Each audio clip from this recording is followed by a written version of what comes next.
adopsi legal dengan perdagangan anak. Hai, assalamualaikum warahmatullahi wabarakatuh. Perkenalkan, nama saya Lutfi Karin. Saya dari Fakultas Hukum semester 3 dengan NIM 2024-12005. Di sini saya akan sedikit membagikan edukasi kepada orang tua dan juga serta anak-anak sehingga mereka tahu bagaimana kita mengetahui perbedaan adopsi legal versus perdagangan anak. Nah, oke guys, jadi setiap anak memiliki hak untuk tumbuh dalam lingkungan keluarga yang aman dan penuh kasih sayang. Salah satu cara legal untuk memenuhi hak tersebut bagi anak yang kehilangan pengasuh orang tua kandungnya itu bisa dapat melalui proses adopsi. Namun saat ini niat mulia untuk mengadopsi anak seringkali dibayangi oleh praktik kriminal yang sangat terorganisir, yaitu contohnya perdagangan anak. Nah, masalah utama yang terjadi di masyarakat adalah sulitnya membedakan antara proses adopsi yang sah dengan transaksi jual beli anak. Para pelaku kejahatan ini semakin cerdik dalam menyamakan aksinya. Mereka tidak lagi menggunakan cara-cara kekerasan yang menonjol dan juga melainkan menggunakan bentuk kemanusiaan dalam bahasa yang halus di media sosial. Istilahnya yaitu seperti biaya ganti rugi persalinan dan uang lelah perawatan atau penawaran adopsi, istilah seperti yaitu adopsi kilat tanpa ribet gitu. Karena menjadi jebakan yang membuat masyarakat tanpa sadar terlihat dalam tindak pidana. Fenomena ini menjadi sangat krusial, seringkali melibatkan jaringan yang luas, mulai dari orang tua kandung, perantara, hingga calon orang tua angkat. Dalam hukum, keterlibatan berbagai pihak tersebut sebagai penyertaan di mana setiap orang yang membantu, menyuruh atau ikut serta dalam transaksi tersebut dapat dijerat hukum yang sama beratnya. Nah, selain itu, adanya niat yang sudah diwujudkan kesepakatan uang meskipun bayi belum berpindah tangan, itu sudah dapat masuk ke dalam ranah percobaan tindak pidana. Jadi ketidaktahuan masyarakat mengenai prosedur adopsi yang benar melalui dinas sosial dan penetapan pengadilan seringkali berujung pada penyelesaian di balik jeruji besi. Oleh karena itu, agar masyarakat paham bahwa anak adalah subjek yang harus dilindungi, bukan komoditas dagang yang bisa ditukar dengan sejumlah uang demi alasan apapun itu. Di sini kita harus tahu bagaimana cara membedakan secara yuridis antara adopsi legal dengan tindak pidana perdagangan anak yang menggunakan modus atau biaya ganti rugi persalinan. Dan juga kita harus perlu tahu bagaimana kualifikasi unsur penyertaan atau keterlibatan berbagai pihak dan percobaan dalam praktik jual beli anak yang menurut kedua adopsi ilegal menurut perspektif hukum pidana. Dan yang ketiga, kita juga harus perlu tahu bagaimana implikasi hukum bagi calon orang tua yang terutama itu orang tua angkat yang terlibat dalam proses adopsi tanpa melalui prosedur resmi, yaitu dari dinas sosial atau pengadilan. Selanjutnya kita masuk dalam perbedaan yuridis. Nah, adopsi legal versus modus atau biaya ganti rugi persalinan.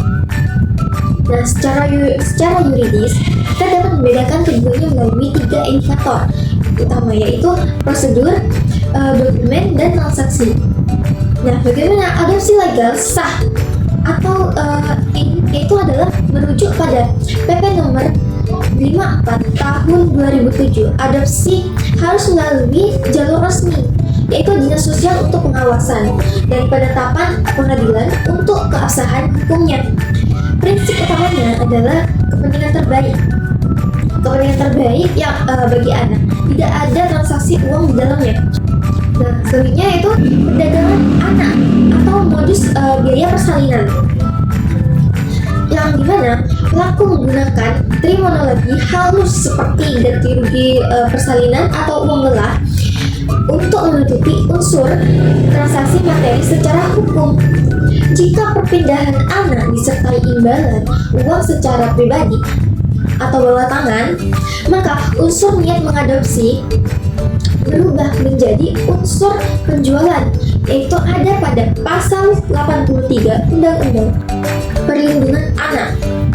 Di sini anak tidak lagi dianggap sebagai subjek hukum yang dilindungi, melainkan objek dagang atau komoditas. Nah, selanjutnya kita masuk ke kualifikasi penyertaan dan percobaan dalam perspektif hukum pidana.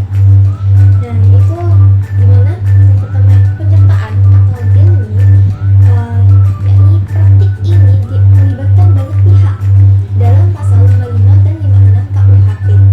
Semua pihak yang terlibat memiliki peran pidana. Nah, itu yang pertama pembuat atau bidder, orang tua yang menjual, dan pembeli yang membayar.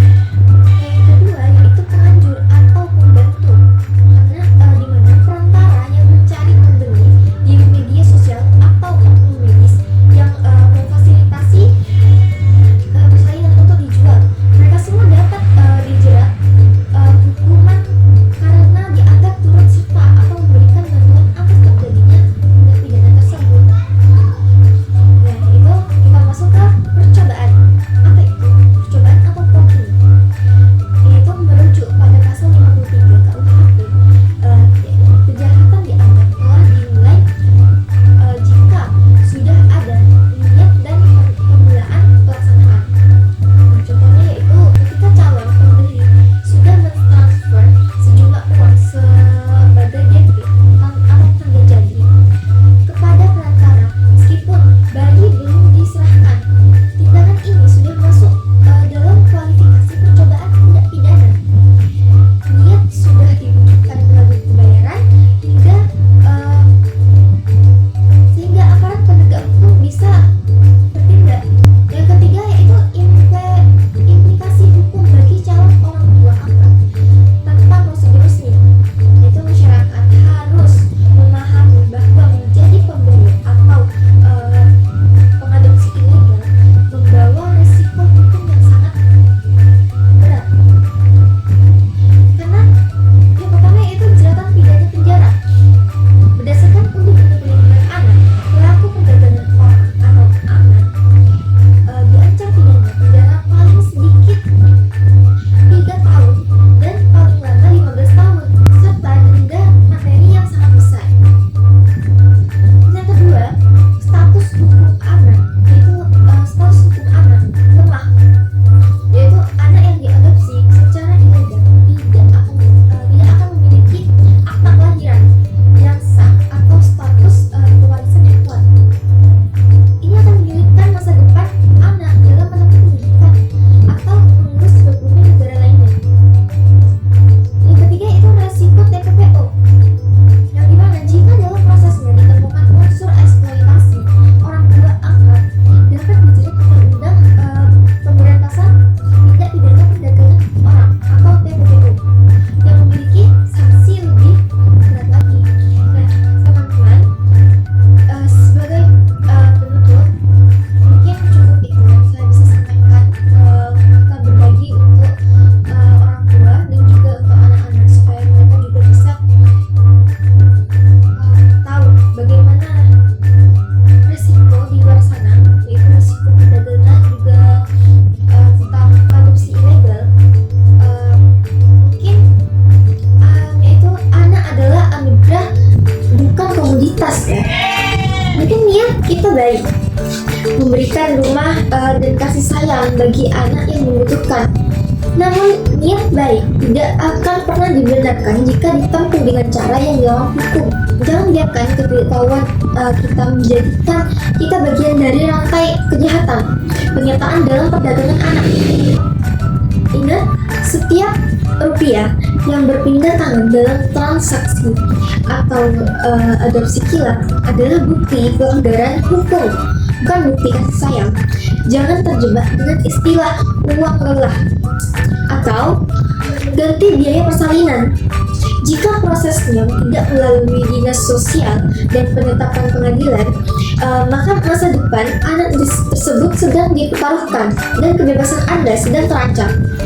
Baik melalui pembelajaran mata kuliah, percobaan, penyertaan dan gabungan bersama Ibu Rindang Gici Octaviana SHMH, berharap edukasi ini dapat membuka mata kita semua. Mari kita lindungi anak-anak dengan cara yang benar dan jujur dan ilegal. Saya Nailul Istighfarin dari Fakultas Hukum dengan BERNIM 2024-12-005, pamit undur diri. Terima kasih atas perhatian Anda semua pada orang tua dan juga anak-anak. Mari kita lawan perdagangan anak, mulai dari diri kita sendiri dengan berani berkata tidak pada adopsi ilegal. Saya pamit. Wassalamualaikum warahmatullahi wabarakatuh.